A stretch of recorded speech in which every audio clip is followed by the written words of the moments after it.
Putin's entire plan for the Ukraine war hinges on the Russian military getting its hands on as much cannon fodder to feed into Ukraine's defenses as possible. That is the Russian way. But Putin's plan is in trouble. Russia is on the edge of a total army collapse. The largest troop desertion in modern history is underway, as 50,000 flee. But that isn't the full story. It's not just that Russians are running, they would rather go straight to prison than to war, as they desert in droves to show Putin that his war is the last thing that they want.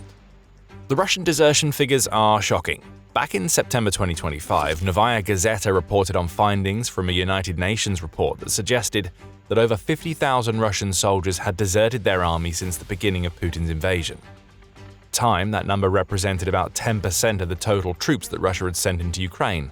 16,000 of those soldiers had been caught and jailed for their crime, but 50,000 desertions were just a hint of what was to come. In the same month, United 24 Media reported a different figure. Desertions numbered well over 50,000, the outlet said. In 2025 alone, around 70,000 of Russia's soldiers were expected to abandon their posts and take their chances either in the drone-infested wilderness of Ukraine or in the Russian gulags. A study that focused on Russia's 30th Motorized Rifle Brigade revealed an interesting split. Of those who ran, 73.6% were contract soldiers, while 22.1% were prisoners whom the Kremlin had pulled out of prison to serve on the front lines. In other words, prisoners were taking the risk of ending up right back where they came from rather than staying in Ukraine. As for the contract soldiers, not even the beefy payouts offered by Russia were enough to convince them to stay in the hell that Ukraine has created for Russia. But here's where things get really serious for Russia. So far, we've only talked about Russian soldiers who have actively fled after being signed up. When we expand our scope to include Russians who got out of Dodge or tried, the numbers go from large to astounding. In an interview with the Kyiv Post, Russian activist and deserter Daniil Chabikin explained the major problem that Putin faces back home as well as on the battlefield. The exact number of deserters is impossible to determine, but estimates range from roughly 300,000 to 800,000 people. Some individuals have deserted more than once after being caught and returned to military service, which complicates the statistics, Chabikin reveals. Keep that little factoid about Russian deserters being sent back to the front in mind. We'll be coming back to it in a moment. Chabikin points out that many of the deserters fall into one of two categories. Some are contract soldiers and volunteers who bought into the Kremlin propaganda about Ukraine, only to change their minds once they were actually in the country. Others are conscripts, young soldiers who were never supposed to find themselves in Ukraine, but were sent there anyway as part of a stealth mobilization system that Russia has created. The financial incentives that once did much of the heavy lifting for Russian recruitment aren't as powerful as they once were. Several years of intense inflation in Russia mean that the massive signing bonuses being offered are being severely diminished in value. There is no reason for a Russian to fight for Putin anymore. And to get out of the battle that they don't want, many are now accepting terms in prison rather than being sent to the front. Chabikin draws parallels between what we're seeing now and Russia's desertion situation during World War I. The closer historical parallel, in my view, is World War I. As that conflict dragged on, increasing numbers of Russian soldiers concluded they were dying for goals that had little to do with their own interests. Entire units deserted. Eventually, the military structure itself began to collapse, and the military's collapse contributed to the revolutionary events of 1917, Chabikin tells the Kyiv Post. The Marx Memorial Library backs this claim up. It points to Russia's July offensive as being particularly catastrophic during World War I. The library is likely referring to the Brusilov offensive, which ran from June 4th to August 10th, 1916. Russia lost between 500,000 and 1 million people to death, injury, or capture during those 3 months, with the resulting loss of morale leading to Russian soldiers either refusing to move to the front or deserting their units entirely. That sounds eerily familiar to what's happening in Ukraine right now. The numbers may have been larger during this single World War I offensive, but everything else is pretty much the same. Russia is on the attack in Ukraine. It's losing startling numbers of soldiers, having reached a casualty rate of over 1.37 million and counting since Putin invaded. If Russia were fighting the combined forces of Central Europe today as it was during World War I, we'd see much higher numbers. But though the scale of the battle in Ukraine may be smaller, the parallels are there. Russia's attacks are failing, morale has fallen off a cliff, and just like the deserters and war refusers in 1916, tens of thousands of Russian soldiers are looking for a way out. Some have found a unique form of escape. They're trading the drone-infested hellscape of Ukraine for terms in some of the most brutal prisons in the world. That revelation comes from a May 20th Mediazona report, which revealed that many in Russia are choosing to serve time rather than fight in Putin's war. This is the only form of rebellion that these would-be soldiers have against an oppressive Russian system that seems to have been designed to force them to die on the front. That system leaves any soldier whom the Kremlin enlists with 3 ways out of the army. 1. Death or certified ill health on a level that makes it impossible to fight. 2. Turning 65. And 3. A prison sentence.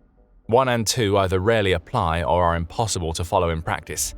Russia has been sending squadrons of soldiers who are sick with diseases, including hepatitis and HIV, into Ukraine since at least September 2025, as the Telegraph reports. So it's hard to see how any sort of certified ill health will be enough to provide a legal route out of the Russian army. So wannabe deserters are choosing option 3, and they're going down an interesting route to get there. In its report, Mediazona notes that a loose association of lawyers has developed inside Russia. These lawyers, who are typically former military prosecutors or investigators, now serve as defense lawyers for Russia's want-away soldiers. But they're not trying to keep the soldiers out of prison. The most common requests that these defenders get are from soldiers who actively want to be charged with desertion or unauthorized absence. Why? Well, the soldiers know that being in prison means that Russia won't be able to call them up to fight again. One lawyer who spoke to Mediazona on condition of anonymity explained that this isn't just a case of defending soldiers when they go to trial. There's a lot that goes into ensuring that somebody who wants to desert actually ends up in prison rather than simply being sent back to the front. A deserter comes to us, we sign him up, and we go to a sensible investigator we know needs cases. The geography is huge. An offense is investigated where it ends, so a man could have run from the Luhansk People's Republic to Sakhalin Island, and the investigator on Sakhalin handles it. We look for investigative departments that desperately need numbers for their statistics, say the Strategic Rocket Forces, where nobody commits crimes, the lawyer explains. Once the appropriate investigative department is found, it's then a game of appealing to the need of the department to meet quotas. The lawyer will push for the deserting soldier to be tried in the identified location, and that department in that location will actively push to take the soldier off the front to boost their number of criminal convictions. It's a strange desertion dance being played all over Russia, but it works sometimes. The tactic hinges on finding an investigator who has a personal stake in the case. That doesn't mean knowing the soldier on trial, rather that investigator is looking to enrich themselves. Strong case closure numbers result in raises or promotions. So what we're seeing here is an interesting form of corruption where both the deserter and the prosecutor get what they want. Defense lawyers are finding soldiers who want to be convicted, and prosecutors looking for a boost to their numbers are happily taking on the cases.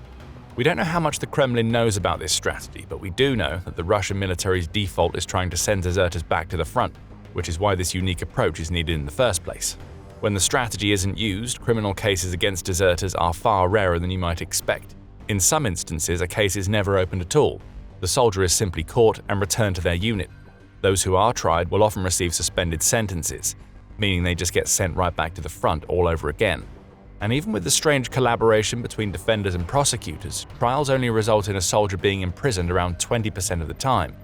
The Insider highlighted that in November 2025, noting that Russia had issued 18,000 convictions against soldiers, though the actual number of those who had fled was much higher.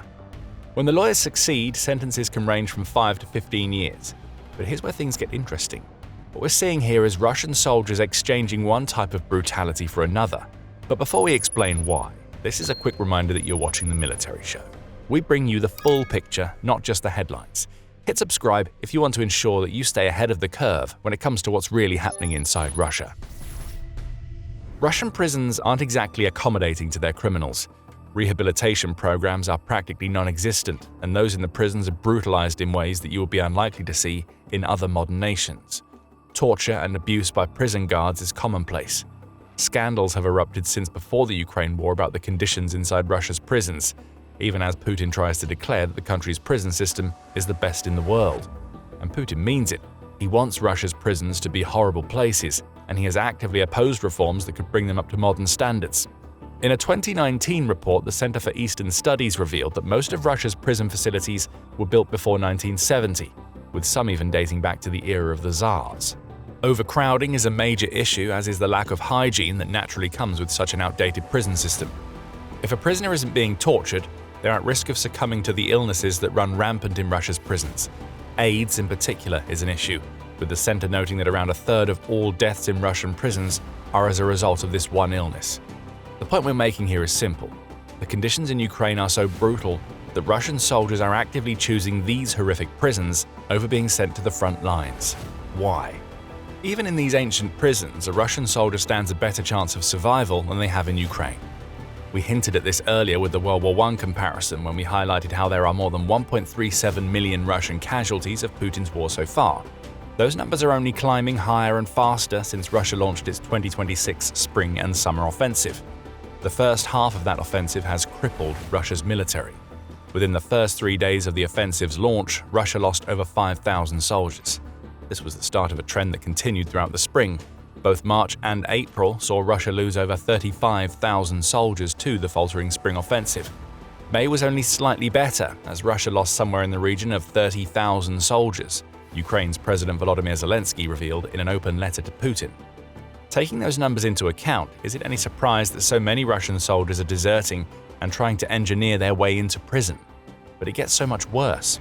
It's not just the massive casualties that Russia is experiencing. Those are bad enough, as Russia is losing about 5 soldiers for every 1 that Ukraine loses. It's the number of Russian soldiers that are being killed in action that has really shoved a rocket up the rears of the want-away Russian soldiers.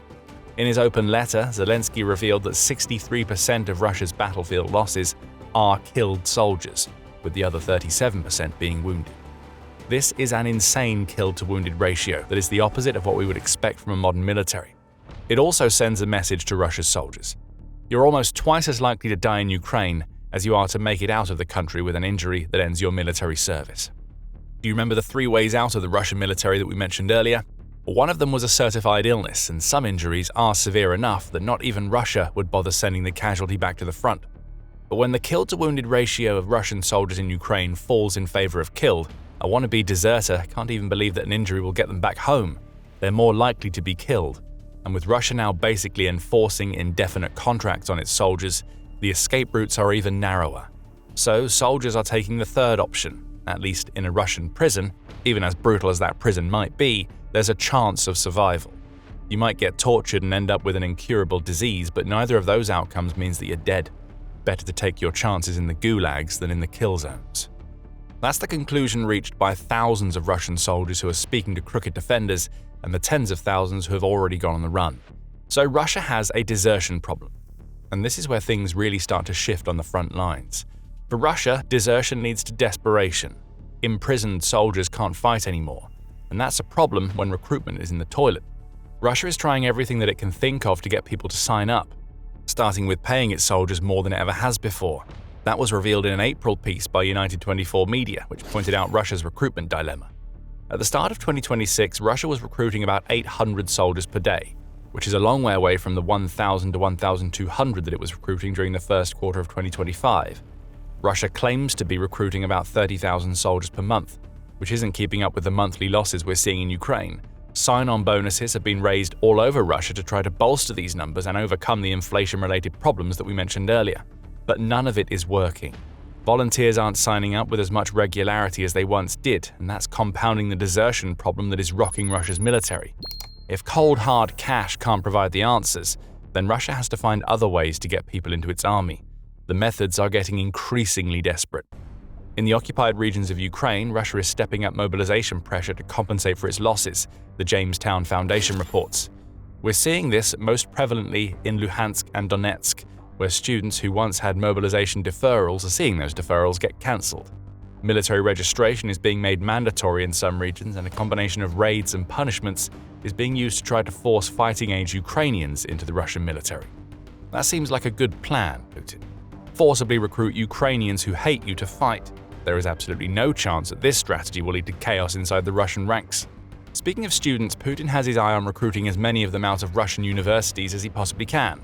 Australia's ABC News reports that secret recordings of academic staff and military officials trying to enlist students are now surfacing, and that many of Russia's educational institutions now have secret recruitment quotas designed to force young people into the Russian military. In some cases, it appears that universities are even using guaranteed diplomas as the carrot on the end of the stick. Sign up to fight, and your diploma will be waiting for you when you get back. If you get back, more like. The Kremlin apparently has a quota of 2% of male students to be recruited, with those who sign up getting their tuition fees wiped and bad grades scrubbed from their records. And if the student-focused strategy doesn't work, Russia has other desperate ways to make up for the desertion problem. In April, Radio Free Europe Radio Liberty revealed that Russia has taken to pulling drunk men off the street and signing them up for the military when they are in no state to consent. A night on the vodka in Russia can now lead to you waking up in an enlistment office with a terrible headache and your signature on a contract you don't remember signing. If that doesn't work, the Kremlin is also looking further afield for meat to send to the slaughter. The Atlantic Council reports that Russia plans to recruit at least 18,500 foreign fighters into the country's military, per Ukrainian intelligence officials. They would add to the 27,000 foreign nationals from over 130 countries that have already fought in the war since Russia invaded. This is desperation masquerading as a recruitment strategy. Putin is crippling the next generation of Russia as he's trying to shore up his numbers with foreign fighters and drunks. But none of this stops the desertions. If anything, that problem is only going to get worse for Russia. A student who was signed up to fight just so a university can meet a quota isn't going to want to stick around in Ukraine. Neither is the drunk who never even knew they were signing up, nor the foreign fighter to whom Russia has lied to get them into Ukraine. Morale will continue to tank. Thousands more Russian soldiers will look for ways out. We have a suspicion that Russia's prison system is going to see a new influx of deserters who have managed to game the system so they can trade time on the front lines for years spent in a prison cell. As for those who aren't so lucky, they will continue to run. And when Russia is already experiencing a 2026 that has been utterly ruinous for Putin's ambitions in Ukraine, the chaos that yet more desertions will cause could spell doom for the Russian military. Putin is clearly losing his people. They don't have the will to fight for him anymore, which is a problem for his supposed special military operation. But as Russia's leader focuses on Ukraine, he's losing elsewhere in his country. Russia's Far East has a population problem, and it's leading to both China and North Korea expanding their influence in the country. As soldiers die and desert to the West, Russia is losing influence in its own East. Find out more in our video. And remember to subscribe to The Military Show to see more analysis of the decay of the Russian military that mainstream media isn't talking about. And thank you for watching.